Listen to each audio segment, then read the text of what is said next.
Welcome. In front of me I have an Oppo A53, and today I'll go over unboxing along with a quick overview of this device. Now without further ado, let's pop it open. So the phone that in front of me is the 4GB 64 version, as you can see right over here. So flip it over. Actually, it looks like it's gonna be in this paper, so open it from here.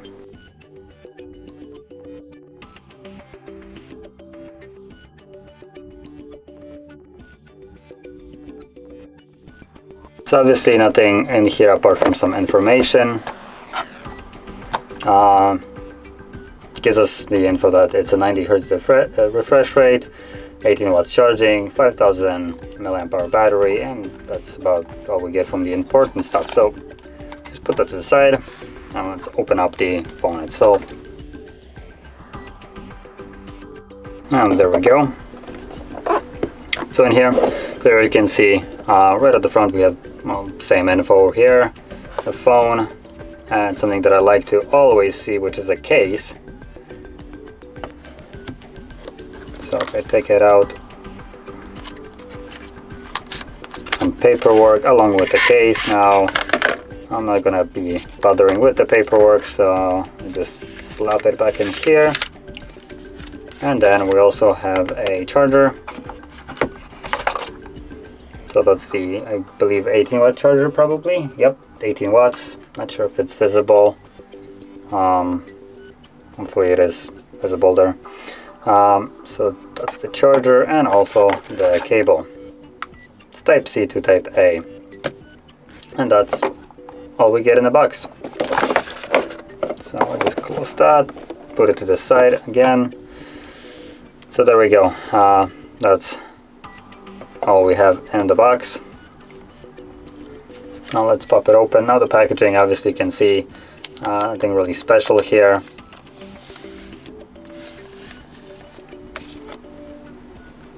So there we go, there's the phone. Let's turn it on.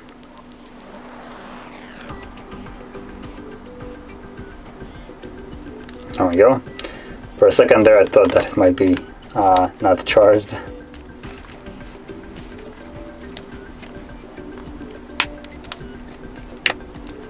So there's the case for it.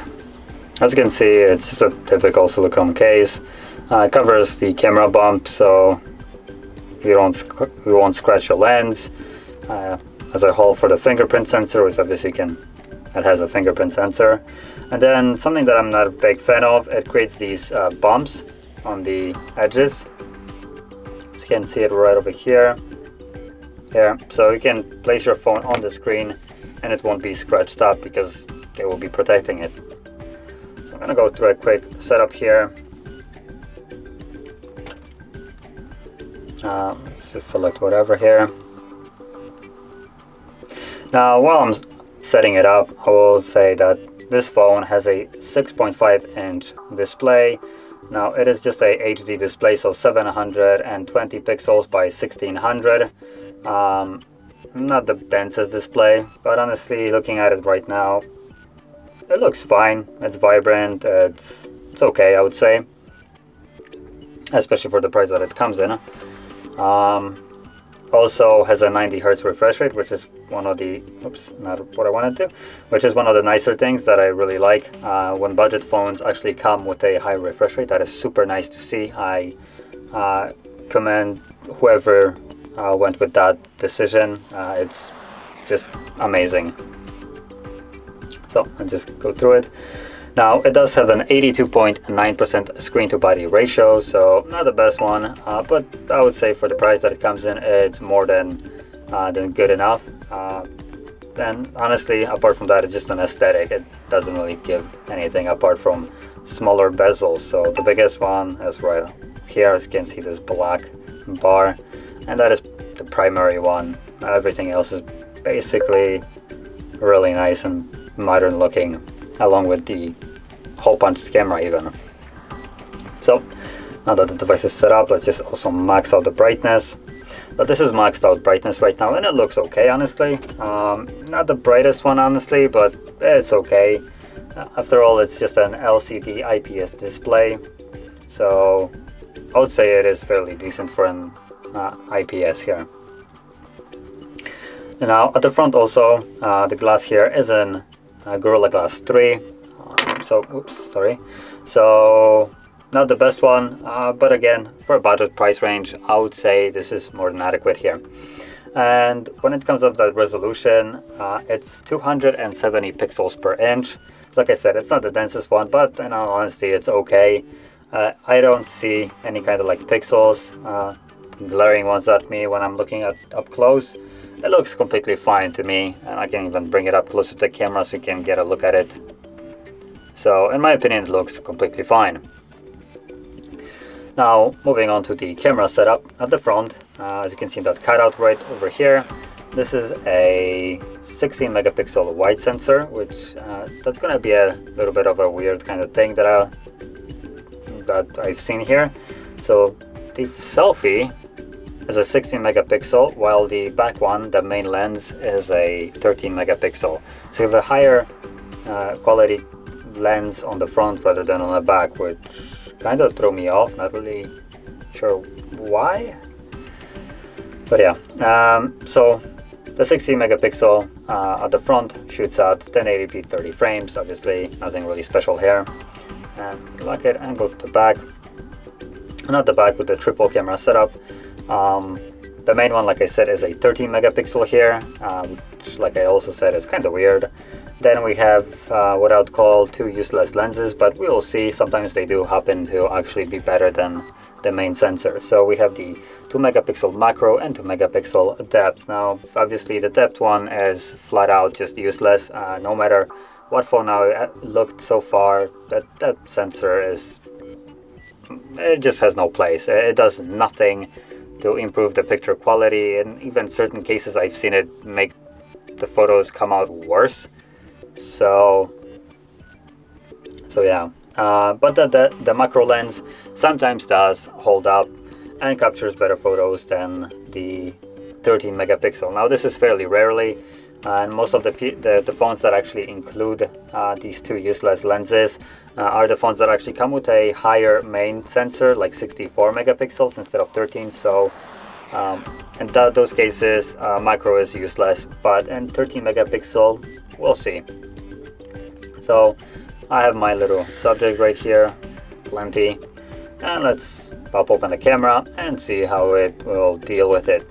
Now this is a fairly well lit environment, as you will probably see the reflections of a light right over here, and also right over there.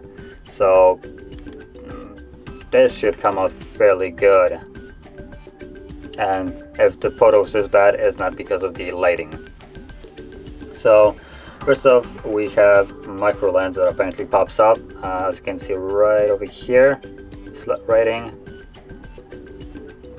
So I guess we're gonna go with the macro, and apparently I cannot get super close to it, otherwise it just loses focus. Or loses macro, I'm not sure. Let me go to actual macro here. I'm gonna start off with it.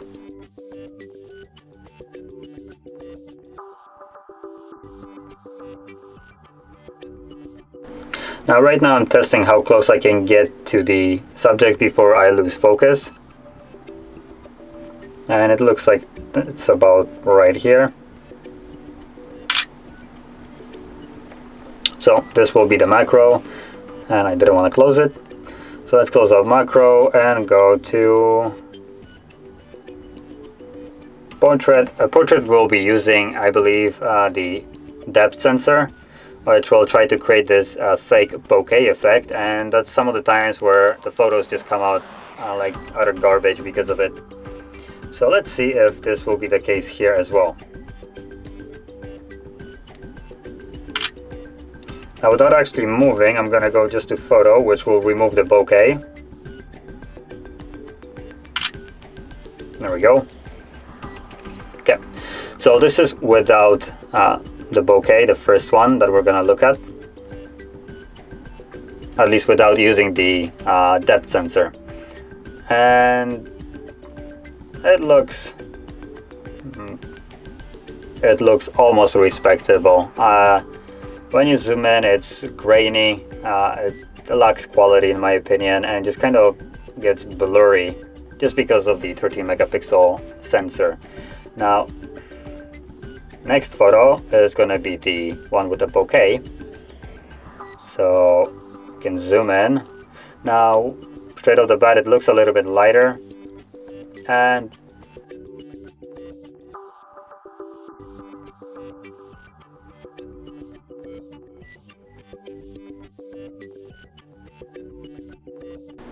honestly, like I said, in this case, depth sensor breaks the photo. So the way you can, I would say you can see it, if we zoom in really closely, you can start to see the needles on the cactus are blurry, especially right over here. There's no reason for them to be blurry, considering there's a pot behind, which is still not really, they should be in focus, let's just put it this way, simple terms. And they are mainly in focus right here, while the pot actually becomes blurry on the background. The white, as you can see, it's not in focus really, but the needles here are. And this is the photo that didn't use the depth sensor. So obviously depth sensor crap just creates fake bokeh, which makes the photo look bad. The phone doesn't have enough processing power or even hardware to distinguish how far an object is and where it's supposed to apply the bokeh. So in here, it just kind of comes out like garbage. Now, lastly, we're gonna look at the macro, which looks to be actually, yeah, already captured it. So where was it? There we go. So that's the macro. And now getting super close to it, honestly, it looks almost as good as the 13 megapixel. Does lose quality up there. That's because it wasn't in its focus.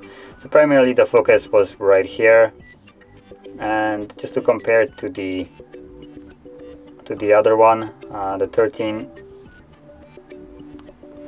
So macro can capture better photos than the 13 megapixel, but this is just a minuscule win. It's not really by much. If you get lucky, you probably might capture better photos with the 13 megapixel than the macro, and vice versa. So it just, I guess, probably will depend. But like I said, the macro here is barely any better. It does have a little bit of a different color to it, temperature, but other than that, the quality of it isn't anything to brag about. Now, I will bring out my phone as a contender here. Now, it's probably not going to be a fair fight here, but I just want to take a photo and show you how actual macro looks like. So you can see it right over here. So this is already at super macro. Now, the benefit of my phone is the fact that I can actually get super close.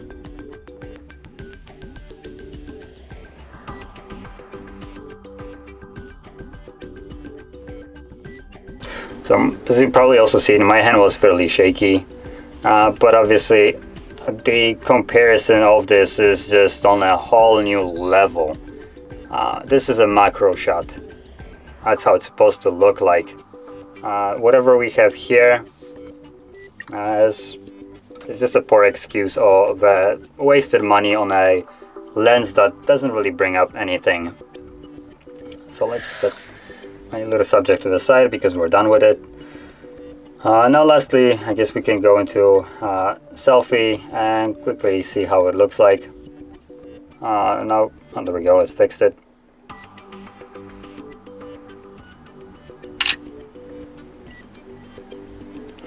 So there we go. Now on the camera it looks even worse. So it looks a little bit better to me than it actually does on the camera, so just consider that. From what I see on a camera, it makes it way too exposed, which isn't the case when I'm looking at it. It is a little bit maybe, but other than that, it's okay. It's a bad photo. If you look specifically right here, you can see hair being focused right here and then just completely gone. The focus is just nowhere. And that goes to basically half of the face. Like anything outside of this main point right here, right over here, is just completely gone out of focus. So it does look terrible in terms of focus. I think even my shirt isn't in focus, although it's not even visible on the camera because it's a little bit of a dark scene. But yeah, I can see that. Not sure if you can, maybe you can see it right over here. It just, this part right here is still in focus, while everything outside of that starts to blend basically with the background. So this is a bad selfie. I don't really know what else to say. It's not the greatest. So moving on further, the phone itself comes with a Snapdragon 460, so in a mid-range Snapdragon. Has two variants, so you have 4 and 6 gigabytes RAM, and depending for which RAM you go, you also will have two different versions of storage. So like I said, the phone that I have right here is the 4 gigabyte 64, but if you go with 6 gigabytes RAM, you'll get the 128 gigabyte storage. Now, apart from 128 or 64 storage, you can expand it further via an SD card, so always nice to see the ability to actually extend storage further. And then the phone itself has a 5000 mAh battery and like I said before, the 18-watt charger, which will allow you to fairly quickly charge that battery. And lastly, there's only 3 different colors of it. They all have their own ideology behind concept of colors instead of actual colors. So we have the fairy white, electric black, and a fantastic blue. I'm not really sure why electric is black, but I guess it is, so that's kind of how it comes in. And the one that I have right here looks to be black. Actually quickly check on the box because I'm not exactly sure. Where's the... Yep, so this is the electric black. And if I take off the cover,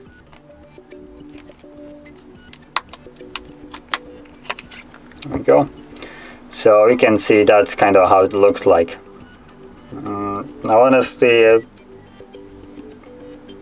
looks okay. This is completely glassy, but the back is plastic, along with the frame being plastic as well. So the phone looks nice, but in terms of durability, it's not gonna last any kind of strong durability tests. And yeah, there's not much more to say. As you can see, we do have a fingerprint sensor. We do have a headphone jack at the bottom, speakers, microphone. At the top, we got nothing, apparently. Power key, and volume rockers along with the SIM tray.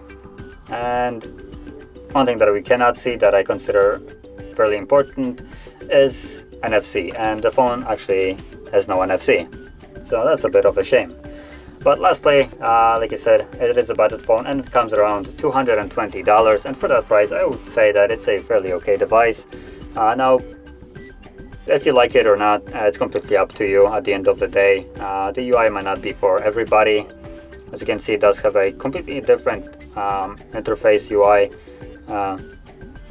How the icons look like, the colors of them compared to a normal Android. And that extends basically everywhere.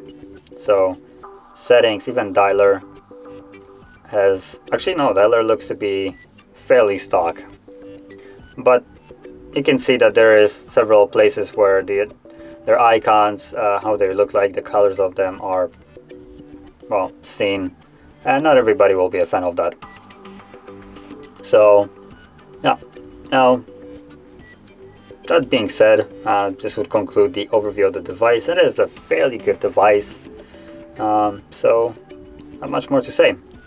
If you found this video helpful, don't forget to hit like, subscribe, and thanks for watching.